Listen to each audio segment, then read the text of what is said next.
June 10th, 1940. The sky above Paris is gray, heavy with smoke and fear. The city that once laughed at war was now choking on it. Columns of refugees jammed the roads heading south, families dragging carts, bicycles stacked with furniture, children clutching dolls that looked older than they did. German bombers rumbled overhead like distant thunder, and every explosion echoed with the same thought: it's over. France, the proud heart of Europe, home of Napoleon and Verdun, was collapsing in weeks. German tanks were already rolling toward the Seine, slicing through the country faster than anyone could comprehend. Soldiers who had fought at the Maginot Line now walked barefoot down village roads, dazed, silent, their uniforms hanging off them like ghosts of a lost army. Among them were whispers: England will surrender next. But across the Channel, a short, stubborn man named Winston Churchill stood before the British Parliament and thundered words that would ripple across the ruins of Europe. We shall fight on the beaches. We shall fight on the landing grounds. We shall never surrender. Those words reached France not through newspapers. Most were gone, but through rumor. Civilians huddled around hidden radios or whispered to each other in cafes where the shutters were drawn. Britain was standing alone. No one could quite believe it. To a country that had been broken in a matter of weeks, the idea that Britain, smaller, more isolated, without a continental army, could somehow resist the unstoppable German machine sounded like fantasy. And yet, it was happening. In the words of one French schoolteacher from Tours, scribbled secretly in his diary that summer, they fight for all of us now. For France, too, though we have fallen silent. He wasn't alone in thinking that, but others, bitter and broken by defeat, saw it differently. Some mocked Britain's defiance as suicidal. They will last a month, one baker in Orleans told his customers. Maybe two. Still, that month came and went. Then another. London was being bombed nightly, and Britain didn't fall. For the first time since the invasion began, French civilians realized something their leaders hadn't. The war wasn't over. It was just changing shape. And for many of them, that realization hurt more than defeat itself. Because as Britain fought on, France was learning to live with surrender. But what did that surrender really look like? And how did ordinary French people feel watching an ally they'd left behind still fighting for both of them? News traveled strangely in occupied France. Radios were forbidden, newspapers censored, and anyone caught listening to the BBC could vanish overnight. Yet somehow, everyone knew Britain hadn't fallen. By late summer 1940, word spread through rumor and secret listening posts, in attics, basements, and barns, that the island across the Channel was still defiant. Churchill's speeches crackled through static-filled airwaves, relayed by whispers and bread lines, and coded notes passed between strangers. And what those words carried wasn't just defiance, it was humiliation. A farmer in Normandy recalled, years later, "We couldn't say it out loud, but when we heard the English were still fighting, something in us burned. Pride, I think, or shame." To many French civilians, the surrender had been a wound too deep to describe. The government had fallen. The generals had fled. Marshal Pétain's calm voice over the radio promising peace was supposed to sound reassuring. Instead, it felt like a eulogy. But Britain? Britain had chosen fire over peace. It shocked the French people because it overturned everything they had believed about the war. Germany was supposed to be invincible. Resistance was supposed to be impossible. And yet, every time the Luftwaffe bombed London, the British rebuilt. Every time Churchill spoke, his voice seemed to grow stronger. One French shopkeeper in Lyon reportedly told a customer under her breath, "If we had a Churchill, maybe we'd still be free." Not everyone agreed, of course. There were those who clung to denial, who said Britain's bravery was useless, that they'd be crushed soon enough. Vichy propaganda fed that narrative relentlessly. Posters called England the eternal enemy of Europe, and newspapers printed lies about London being in ruins. But even propaganda couldn't drown out the truth. When the Battle of Britain ended in failure for the Luftwaffe, that truth hit hard. For the first time since the war began, German defeat was possible. And in small, hidden corners of France, people started to whisper again. This time not in fear, but in hope. A seamstress in occupied Paris kept a tiny Union Jack sewn inside her coat pocket, a silent symbol of resistance. An old man in Rouen scrawled a single word on a wall before dawn one morning. A spore. Hope. They couldn't say it publicly. They couldn't act on it yet. But they were watching. And in their hearts, they knew Britain was now fighting for both nations, for the free France that still existed in memory, and the one that might exist again. Still, for every whisper of admiration, there were others, of resentment, of guilt. Because as Britain fought on, France was forced to confront something far harder than defeat. The question wasn't why Britain kept fighting. It was why France hadn't. And that question would divide families, friends, and an entire nation in the months to come. By the autumn of 1940, France was no longer one country. It was two worlds divided by an invisible line.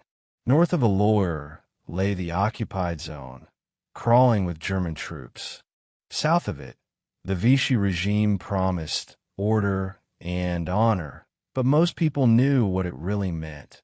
Submission dressed up as patriotism. For ordinary civilians, life was survival. Ration cards, curfews, and fear became the new currency of daily existence. And somewhere in that silence, Britain's name became both a whisper of defiance and a reminder of shame. At night, families gathered around forbidden radios, tuning to London in secret. The broadcast began the same way each time. The deep hum of Big Ben followed by a crisp British voice. Ici Londres. Les Français parlent aux Français. This is London. The French speak to the French. Those 5 words carried more power than any bullet. It wasn't the voice of Churchill now. It was the sound of resistance itself. Hidden operators sending coded messages. Appeals from de Gaulle urging them not to give up. Ordinary people, not soldiers, listening in their kitchens while keeping an ear out for the knock of the milice at the door. In occupied cafes, people pretended to read the newspaper while their ears strained for rumors. Did you hear? London still holds. They bombed Berlin last night. Some civilians felt pride. Others felt betrayal. A widow in Lille told her priest, "The English left us. They escaped. Now, they play heroes while we starve." He didn't answer. He'd buried too many already. But there were also those who began to dream again. A young railway worker near Marseille described it later. Every time we heard London's voice, it felt like oxygen. We couldn't breathe under the Germans, but that sound, that accent, reminded us the world hadn't ended. Still, that hope came with a sting. Because every British air raid that hit German supply depots also risked French homes. Every Allied success in the news reminded people of their own failure to resist. And through all of it, a strange mixture of admiration and envy grew. To the French, Britain wasn't just a country anymore. It was a mirror, one that showed them both what they had lost and what they still might become. The Germans knew this. That's why their propaganda machine worked overtime to twist the narrative. Posters appeared across France, showing a British bulldog chained by Jews and Americans. Radio Paris sneered that the English were starving, clinging to an island of rubble. But deep down people knew, if the British were starving, at least they were starving free. And so, In cellars, barns, and backrooms, that quiet admiration turned into something more dangerous. It turned into a will to fight back. A farmer's daughter smuggled messages through the countryside on scraps of paper. A librarian hid banned books beneath the floorboards. A teacher refused to replace her classroom's map of Europe. She left Britain unmarked, as if defiance itself needed no label. These were small acts, but to a people drowning in silence, even a whisper could sound like thunder. Still, the French weren't ready to rise. Not yet. The shame of surrender lingered like smoke. It would take more than courage to change that. It would take something greater, a symbol that France hadn't truly fallen, and that somewhere, across the Channel, its heart was still beating. And when that symbol finally appeared, it would come in the form of a man the Germans called a traitor, but whom the French would one day call their savior. June 18th, 1940, London, BBC headquarters, 10 p.m. A tall, stern figure stood before the microphone, his voice trembling slightly, not from fear, but from the weight of what he was about to do. His name was Charles de Gaulle, and his word would cut through the silence that had fallen over a conquered France. France has lost a battle, but France has not lost the war. Those words were banned, illegal, and deadly to repeat. Yet they spread like wildfire through occupied France, not by newspapers, not by posters, but by whispers, handwritten notes, and memory. Some heard his broadcast directly. Others heard it secondhand, told and retold in half-truths and fragments. But what mattered wasn't precision, it was defiance. De Gaulle had escaped to London, exiled and unwanted by his own government, yet determined to speak for those who no longer could. To the Germans, he was a criminal. To the Vichy regime, a traitor. But to thousands of ordinary French civilians who heard that broadcast, even in rumor, he became something else entirely. Hope. In small towns and villages, people began secretly referring to Britain as El Libre, the Free Island. It seemed almost mythical, this land across the water that refused to kneel. For civilians trapped under occupation, it was more than geography. It was imagination made real. A lighthouse that proved that Hitler's empire wasn't eternal. A diary found years later in Bordeaux contained a single line scrawled in faded ink. If the English can fight alone, so can we, one day. Still, that day felt impossibly far away. French life under the Germans was a maze of compromises.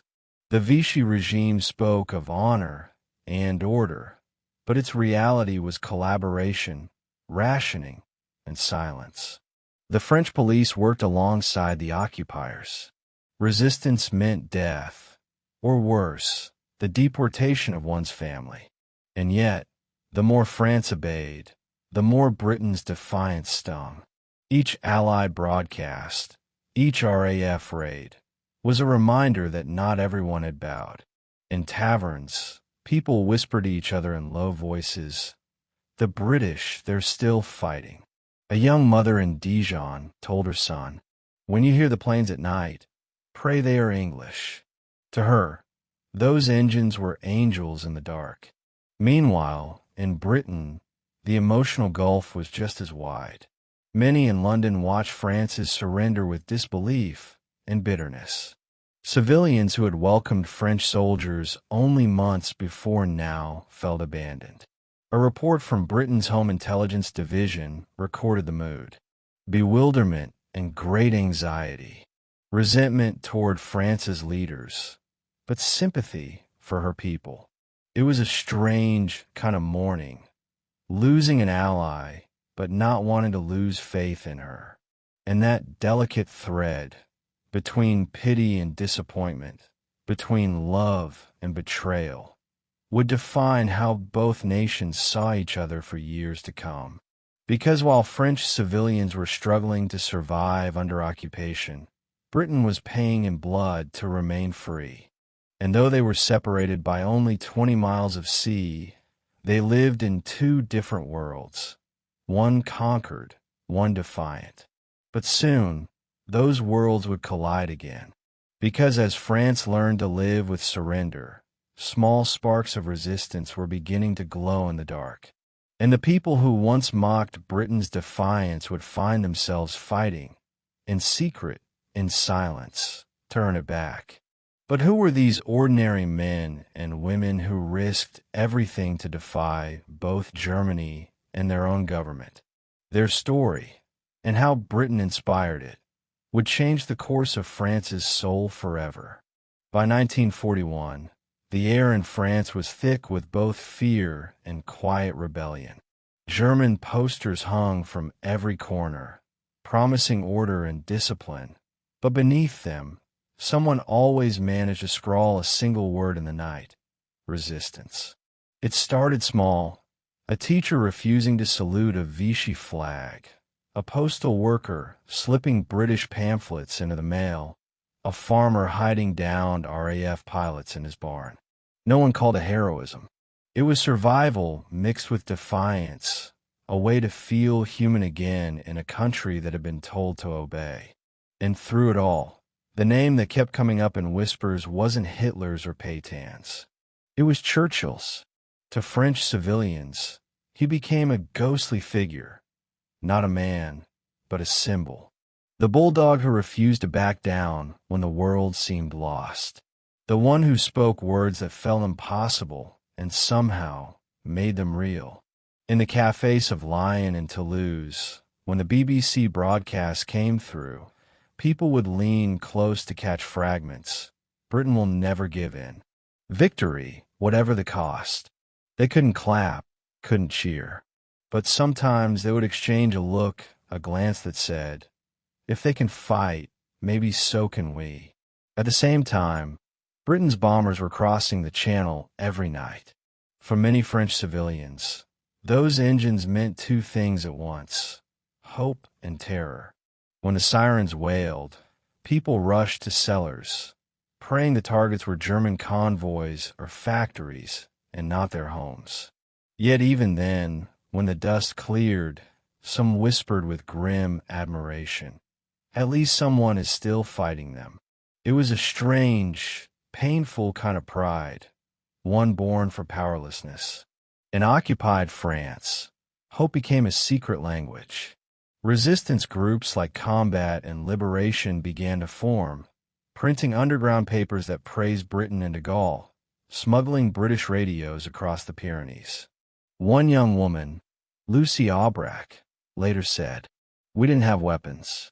We had stories. Britain became our story, the proof that surrender wasn't forever." Still, others couldn't forgive. Older veterans, those who had fought in 1914, felt Britain had abandoned France at Dunkirk. They didn't see a miracle there, only retreat. One bitter man in Bordeaux told a friend, "They ran.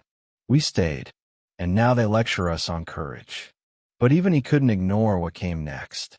When London survived the Blitz, when British planes began striking German cities, and when de Gaulle's Free French forces joined the RAF, even the skeptics went quiet. The impossible was happening. France, through Britain, was learning to fight again. By 1942, the French underground was humming with activity, sabotage, espionage, coded transmissions. And though most of them never saw a British soldier, they felt their presence everywhere. British weapons dropped in the night. British agents trained them. British voices on the radio told them, France will rise again. And when the Vichy government condemned de Gaulle and the Free French, calling them traitors, one resistance paper fired back with a single line that spread like wildfire: "Better to be a traitor to Pétain than a servant to Hitler." It was more than defiance. It was redemption. For the first time since the surrender, civilians began to believe they could still choose their side. Not all France fought back. Many stayed silent, afraid or resigned. But those who did resist, in cities, in farms, in mountain villages, carried something fragile but powerful in their hearts. The belief that shame could be undone, that a people who had once surrendered could rise again. And every night, when they tuned their hidden radios to London, they didn't just hear the news. They heard themselves. But liberation wouldn't come easily. And when it finally arrived, France would have to face an even deeper question. After years of silence, could they forgive themselves for what they'd become? August 1944. The bells of Paris began to ring again. The German trucks were retreating, and people poured into the streets, waving tricolor flags pulled from hiding places. Some still had bullet holes from 1940. Others had been stitched together from tablecloths and curtains. The city that had lived 4 years in whisper now shouted with joy. For the first time since surrender, France was free. But beneath the celebration lay something far heavier, the reckoning. When the Allies marched through Paris, people threw flowers, shouted, "Vive la France," and cried at the sight of free French soldiers returning. Yet in that same crowd, others hung their heads, knowing freedom carried a mirror. And in that mirror, they saw everything they had done and not done while Britain fought on. Some civilians cheered for the liberators but kept their stories to themselves. They had listened to London at night, hidden fugitives in barns, forged papers. Others had cooperated to survive, traded food for silence, turned away when neighbors disappeared. Liberation brought pride, but also shame. In the days that followed, retribution was swift. Collaborators were beaten in the streets. Women accused of sleeping with Germans had their heads shaved. It was a purge not only of traitors but of guilt, a nation trying to wash away years of compromise. And yet, even amid that chaos, one truth stood quietly unspoken. Without Britain, there would have been no day of liberation at all. The voices that had once mocked the island of stubborn fools were now whispering a different kind of respect. In cafes newly reopened, men clinked glasses to toast they would have never dared make before. To the English, someone said, they never gave up. A teacher in Lyon wrote in her journal, "When they fought alone, we pitied them. Now I see they were never alone. They had something we had lost, belief." In the months that followed, as France rebuilt, that comparison lingered. Some said Britain's stubbornness had inspired the resistance itself. Others argued it had shamed France into action. But whatever the cause, the result was undeniable. By standing alone, Britain had reminded Europe what freedom looked like when everything else had collapsed. And for countless civilians who had lived those years under the boot, that realization reshaped how they saw themselves. No longer as victims of fate, but as witnesses to courage. A letter from a French nurse to her cousin in London captured it perfectly. "You fought for us when we could not. You reminded us who we were." By the war's end, the bitterness between the two nations had softened into something deeper, a kind of mutual recognition.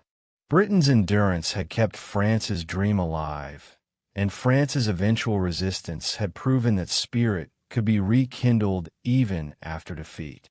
Both nations had stumbled through the darkest chapter of their history, one standing, one kneeling, and then both rising again. But perhaps the most haunting truth of all came not from soldiers or leaders, but from the civilians who lived it. A farmer from Normandy said it best when interviewed years later. "We thought Britain was crazy to fight alone. We didn't know then that they were fighting for us too." The war had shown them more than victory or loss. It had revealed something eternal, that courage is contagious, that freedom survives through example, and that sometimes the strongest weapon of all is refusing to surrender when everyone else already has. Yendi.